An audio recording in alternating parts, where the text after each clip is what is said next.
नमस्कार. आज आपण एक नवीन रेसिपी पाहणार आहोत. नाश्त्यासाठी झटपट होणारा ब्रेडचा चिवडा. यासाठी साहित्य खाली दिल्याप्रमाणे पाहू शकता. सर्वप्रथम आपण ब्रेड घेऊन त्याच्या कडा कापून घेऊन ते स्लायसेसमध्ये कट करून घ्यायचे आहेत.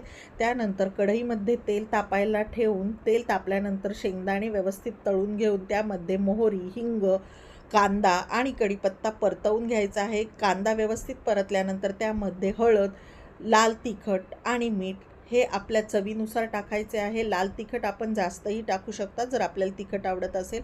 त्यानंतर त्यामध्ये कट केलेले ब्रेडचे तुकडे आपण टाकून ते व्यवस्थित परतवून घ्यायचे आहेत.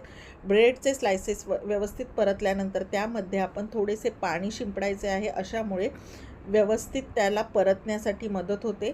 त्यानंतर शेंगदाणे आणि कोथिंबीर घालून ते व्यवस्थित गार्निश करून घ्यायचे आहेत. अशा प्रकारे तयार आहे ब्रेडचा चिवडा. त्यावर आपण चीजही